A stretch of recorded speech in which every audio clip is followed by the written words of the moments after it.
Welcome to BNEWS Weekly.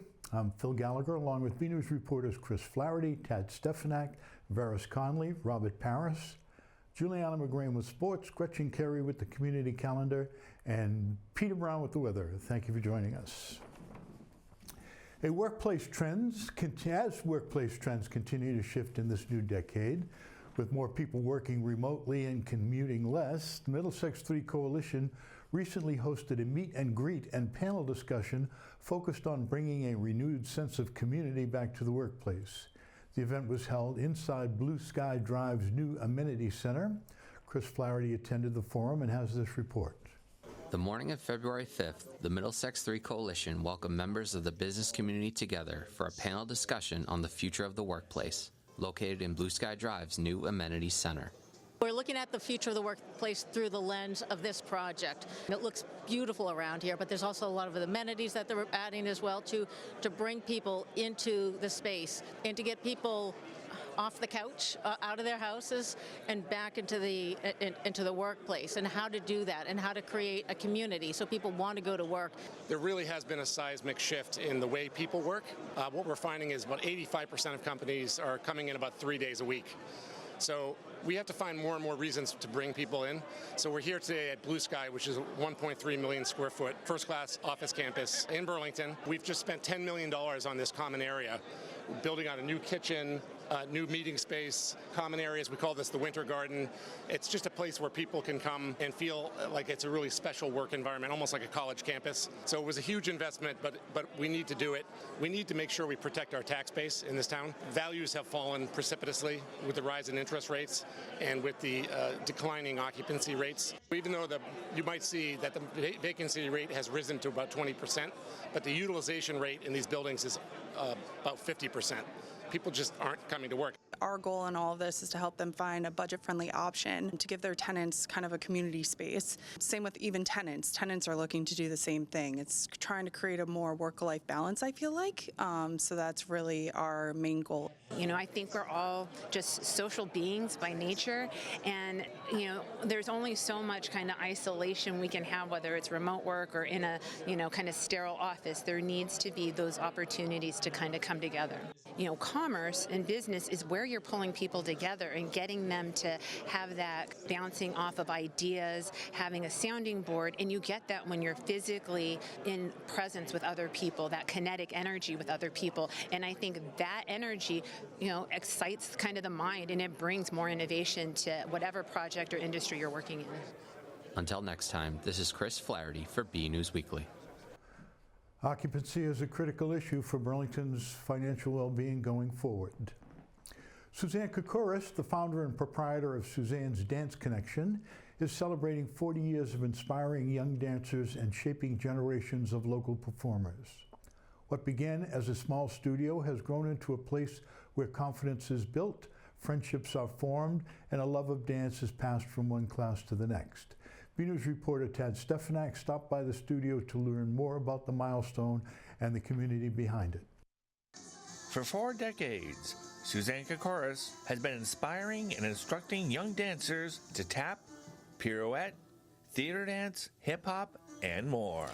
I started 40 years ago with a little dream, and it turned into an amazing journey. Many dancers we have grandchildren of my students, we have children of my students, many generations. I really just like the art, and my mom did it when she was younger, so she wanted me to fall in love with the art as well. It's like a family. We're all like really close, and we can dance together. My aunt danced here. Her daughter does dance, and my mom tried to dance. I've always looked up to her, so she was kind of a role model, and I thought dance was a very powerful thing that she had. What inspired me to come to dance is from my cousin. My cousin danced here when she was really little, and I've looked up to her as like a role model, and she's really inspiring. My mom danced here, and a lot of my family and different states danced, and I always looked up to them. It's amazing. I've made so many of my close friends here. And a lot of the teachers that teach here now are former students of SDC. I was a dancer here for Suzanne. I was 12 when I started. My daughter dances here, so I've kind of come full circle. Every week when they come in, they bond, and whether they're recreational or a team or a company, every one of them is just as special. So we're here to nurture children and to give them that positive outlook, confidence. For the 40th anniversary, the dance studio is putting on a very special recital. We have a big recital coming up, and all these beautiful dancers will be showing their talent and all their hard work on stage, called Reflections this year. That is the theme. And we want the kids to not only reflect on many years past, but also their own journey. I asked Suzanne to reflect on her dance journey. You're going to make me cry. Feels like a blink, actually, 40 years. We love Burlington. I'm not from Burlington, but I ended up in this wonderful town that I love and enjoy. We have dancers that come from Wilmington and Billerica and Bedford and Lexington. Thank you, and thank you to Burlington for, having me here for 40 years. I love it. Thank you. This is 40 years. All of us here at BCAT congratulate Suzanne's Dance Connection on 40 years of dance. From Suzanne's Dance Connection, I'm BNEWS reporter Tad Stefanak. All right. What's the show name? The Burlington Area Chamber of Commerce helped welcome the Xfinity store to its new location at the Burlington Mall with a recent ribbon-cutting celebration. Robert Paris has more. The Xfinity store inside the Burlington Mall has officially opened, marked by a ribbon cutting hosted by the Burlington Area Chamber of Commerce. Regional Manager Dan Hickey says the new location makes it easier for customers to stop in after relocating from the 3rd Ave spot. Burlington's been a great partner for Xfinity for a lot of years now. We've had an established store location down here. We're really excited about the opportunity to be able to get into the mall. A lot of the work that we do inside Burlington is based off of the relationship that we have had with the Chamber. We look forward to continuing that partnership with Rick for the residential customers within the Burlington area, as well as all of our commercial customers with Comcast Business. With the new storefront, Xfinity says both current and new customers can now get support, explore products, and access services in a more convenient, high-traffic location. From internet, mobile services, entertainment, home security products, as well as our Comcast Business portfolio. It'll be a great opportunity for our members to be able to come in and really experience what we have to offer. It's great to see the Xfinity store come here to the Burlington Mall. I mean, obviously the Burlington Mall is a happening place, but Xfinity brings that special something that people feel like, if I've got something at home, the modem's not quite working, what do I have to get on the line and wait forever? No, you can come right here now, meet with Julie, who's a great ambassador for Comcast and Xfinity, and get the problem solved. So it's great to have another resource here in the mall that may not be exactly what people think it is, but you got to come down and check it out. Really good things happening here. For the Burlington Mall, I'm Robert Paris for BNews Weekly.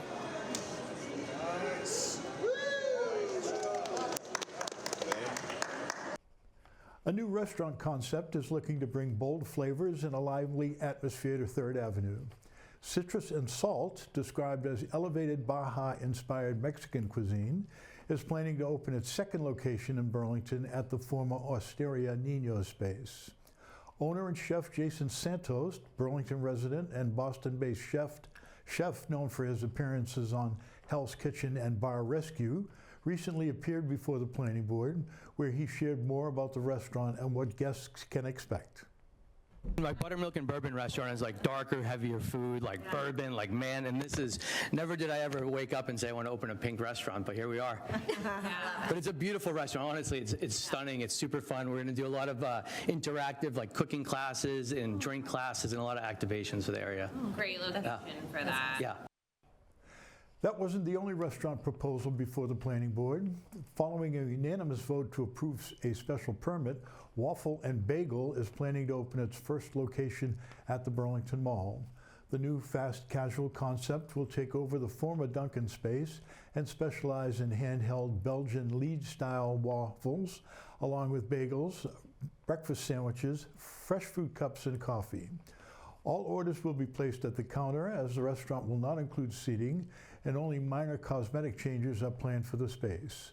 Waffle and Bagel is targeting a late spring to early summer opening.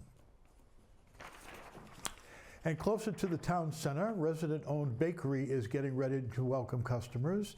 Julianne's Bakery and Cafe is officially cleared to open at the Shops at Simons Park. The Select Board approved a general business license for the resident-owned bakery, allowing owner Julie Lewis to move ahead with the planned late April or May opening.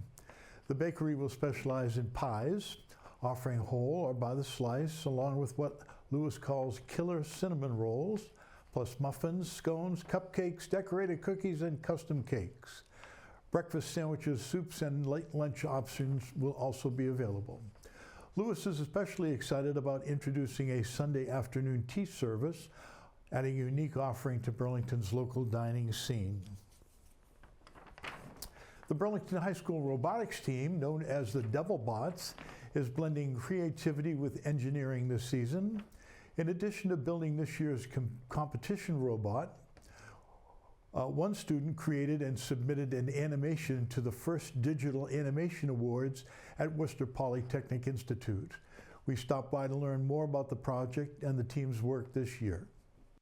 Member of the DevilBotz robotics team, Braden Santiago, put together an animation during the program. But why and how was it made? It was made in Blender. It's kind of from the perspective of this robot going through a factory, looking at all the other autonomous robots. Around the time I was thinking of what to do for it, I recently watched the video of the Boston Dynamics Atlas robot, and that kind of moving around and doing its first kind of routines of picking up different parts and moving them from one box to another. So I was really inspired by that whole automation. So it was part of the first Digital Animation Award, and it's hosted and sponsored by WDI. So the idea is to come up with a digital animation that is on theme for this year's game. And so our students worked really hard to put something together that they thought was representative of the theme of AI. For all of the teams that submitted, WDI was offering them a $1,000 scholarship. As we look ahead to the upcoming DevilBotz season, what does the team have in mind for the competition? We are getting very close to building a robot now. This is the fastest season that we've ever been through, that I've been in. So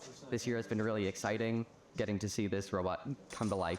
So we're working on a major intake up some nice yellow balls, and then we've got to shoot them out as quickly as possible into a huge target. Prototypes look good. Now we've got to put all the pieces together. And for me, the biggest part is just the kids coming together, the ideas, how they work together. This has been Varys Connolly from BNEWS. Up next, Peter Brown is tracking a little warm-up heading our way. We could see temperatures in the 30s and maybe even the 40s early next week, right after our community calendar with Gretchen Carey. Hey everyone, I'm Gretchen Carey, and this is your Community Calendar. Beginning on February 20th through March 7th, the Burlington Players will be having a production of Ada and the Engine by Lauren Gunderson. For more information, go to their website. Also on February 20th from 5:30 to 9 p.m., the Burlington Public Library will be having a community game night and pizza party. No registration is required. For more details, go to their website. On February 22nd from 2 to 5 p.m., People Helping People will be having their 13th annual wine tasting fundraiser at the Cafe Escadrille.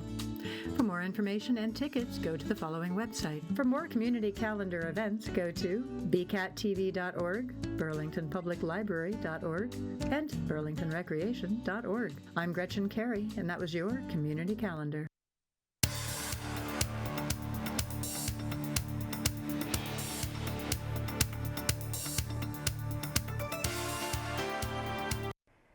Well, hello everyone. This is Peter Brown with a look at your weather for the next 7 days. Here we are heading in towards the home stretch in terms of winter. We only have a couple of weeks of meteorological winter left and only a few weeks left until the vernal equinox in March. So we are getting closer and closer to the official first day of spring, and we definitely need it.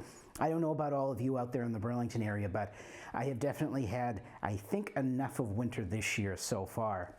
Unfortunately, we do still have a month of that left, and we can get some pretty prolific winter weather as we head in towards the second half of February and especially into March as well. So we do still have to keep our eyes out on the weather for snowstorms, unfortunately.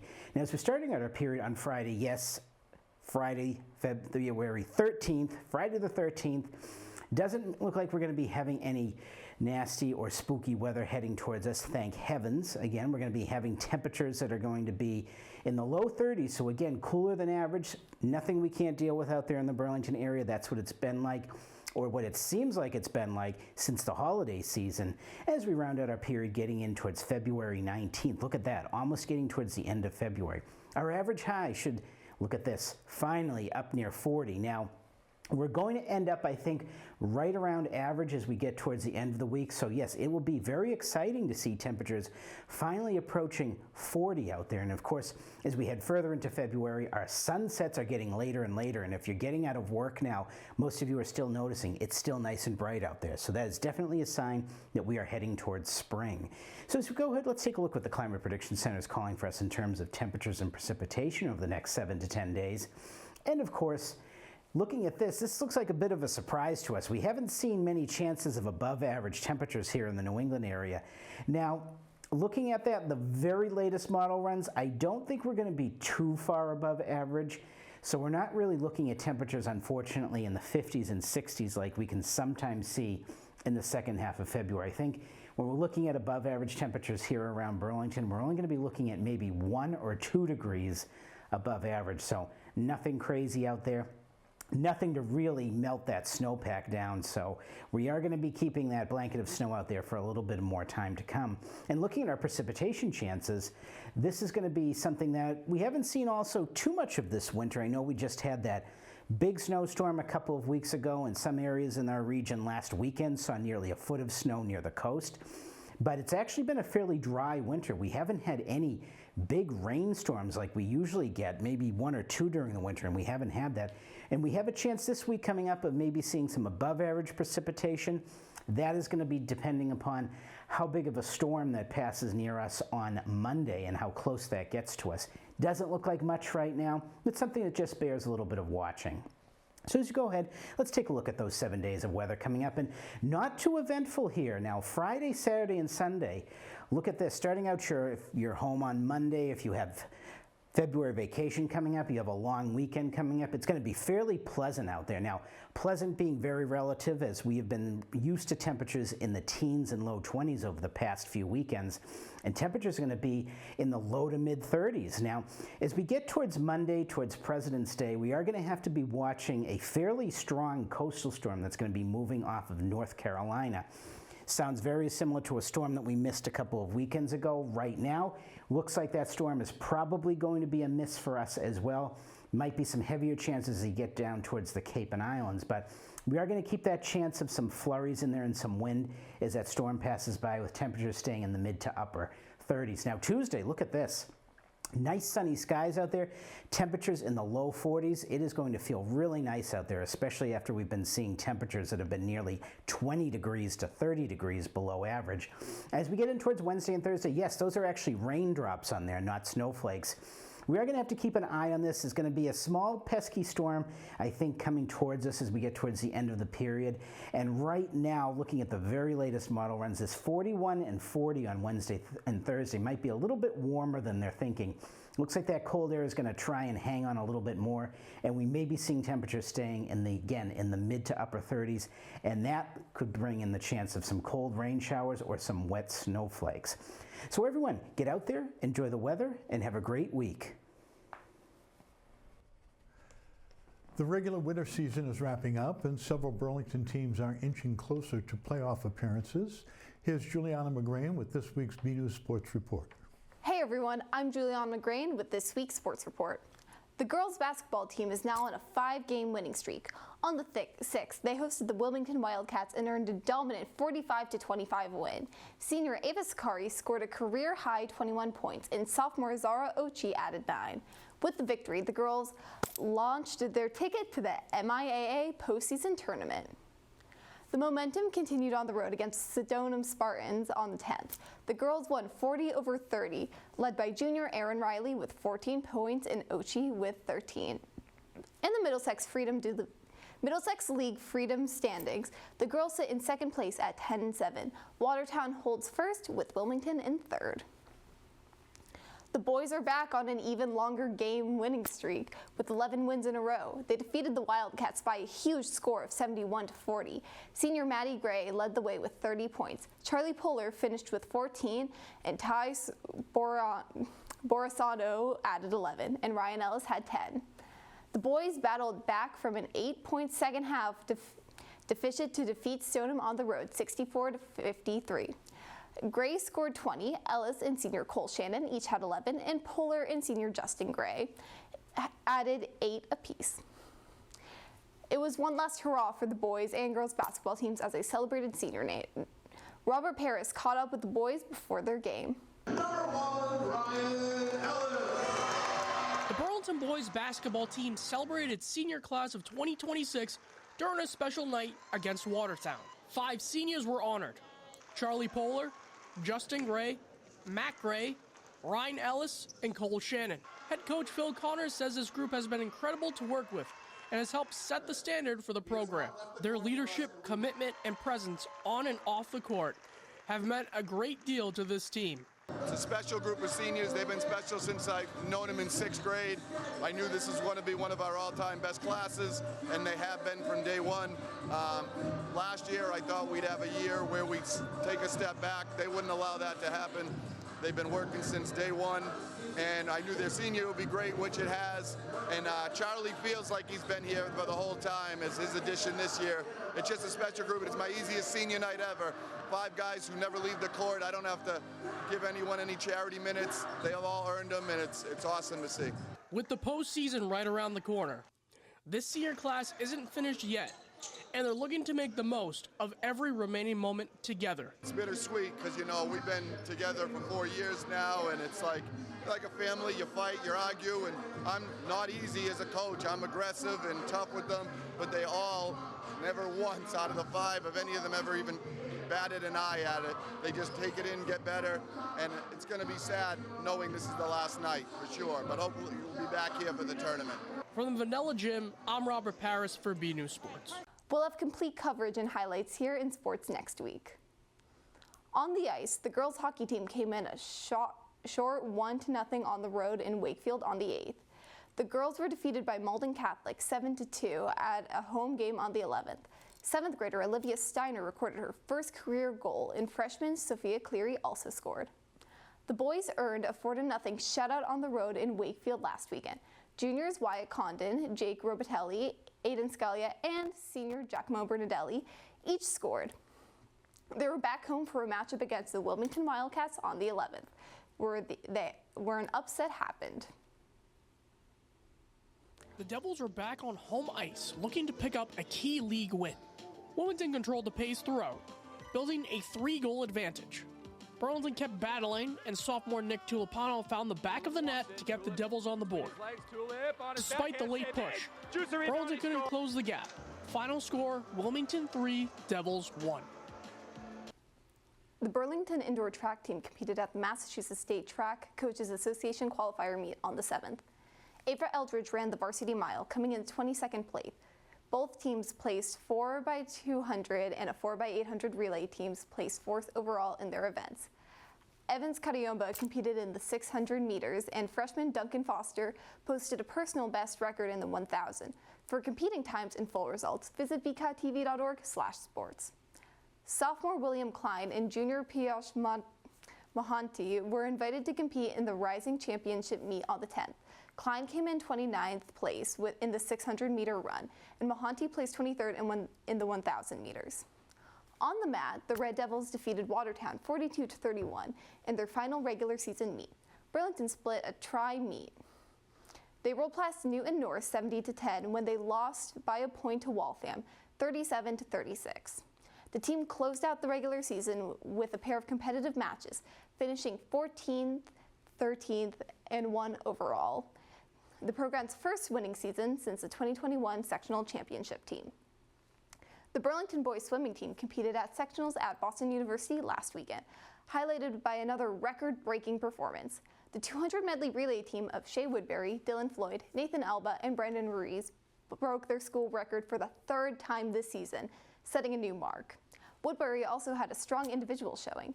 He posted a personal best in the 100 freestyle, finishing 9th overall. Then he broke the school record in the 100 backstroke, placing 5th and earning a medal. The girls gymnastics team wrapped up the regular season with a close 2 meets at home last Thursday. Burlington was defeated by the Reading Rockets, 140-138. Senior Hannah Lee led the way on vault, balance beam, and floor exercise. Sophomore Yuvetri Kahan was a top scorer on bars. Later that night, the Devils responded with a 138-134 win over the Woburn Tanners. Lee once again was the top performer on vault, beam, and floor, while Conan had a great performance on the bars. At the Middlesex League meet, Burlington finished 4th overall, with Lee and Conan qualifying for states. For more coverage and full results, visit our sports section at bcattv.org and follow us on X at BNEWS Sports. That's all for this week. I am Juliana McGrain, and back to you guys in the studio. A milestone moment on the mat for Burlington Wrestling. This week's Red Devil Shoutout honors sophomore Max Shvartsman, who earned his first career tournament title. Sophomore Max Shvartsman captured the Capital City Classic title in Concord, New Hampshire on January 31st. Shvartsman earned 4 straight wins on the day, defeating Cooper Temple of Pennsylvania in the round of 16, Kyle LeClaire of Hollis Brookline in the quarterfinals, Alex Gemma of Bishop Hendricken in the semifinals, and Mason Verrocchio of Alvarin in the championship match. This secured his first career high school tournament title. It was exciting because it was my first high school tournament. Especially before the finals, I was talking about it with my friends. I'm excited to try to win my first high school tournament. And I don't know, I just went after everybody, so. It's a good tournament. There's 37 teams there, a lot of good wrestlers there, and he wrestled real well. Kitty wrestled in the finals. We wrestled him back in December, beat him 7-1 to improve that to a 19-3 second period win. It's good to see improvement at this point in the season, so it was good. Shvartsman was also named the outstanding wrestler of the tournament, an honor he said he wasn't expecting. The coaches vote on that, and Max has been around for a while. He's has some relationships with some of these coaches just because, I think he went and watched that tournament when he was probably 1 or 2 years old. So he has relationships with a lot of those people, and with his, final performance, he got some votes, and yeah, it was a nice, little cherry on top. Yeah, that was especially exciting because I did not think I was going to win that award. I was pretty surprised. I was definitely very happy. Texted all my friends, called my sister after. So yeah, that was just really exciting. Congratulations, Max. We look forward to seeing what's next. This is the Red Devil Shoutout. Our photo of the week was sent in by Steve Morin. Steve captured this beautiful image he calls sunrise over the frozen Charles. The photo features a pre-7 a.m. sunrise over the Charles River looking toward Boston. Steve joked, although the Charles looks like a great place to set up an ice fishing hut. Great shot, Steve. Thank you for sending it in. Don't forget to share your photos with us. Send them to bcattv.org with the subject line Photo of the Week. And speaking of photos, the town of Burlington is launching a new monthly photo contest. We don't mind them stepping on our toes. Each month will feature a different theme with a few favorites selected by community voting and a winner revealed at the end of the month. February's theme is Signs of the Season, inviting residents to capture what this time of year looks like here in Burlington. To participate, share one photo in the comments on the town's official contest post. It's a fun and simple way to showcase your creativity while celebrating life in Burlington. That's it from the news desk this week. We'll leave you with scenes from both boys and girls basketball senior night as the Red Devils celebrated their seniors. Both teams are on winning streaks. Both beat Watertown, the boys earning their 12th consecutive and the girls their 6th consecutive wins. Have a great week. Thank you for joining us.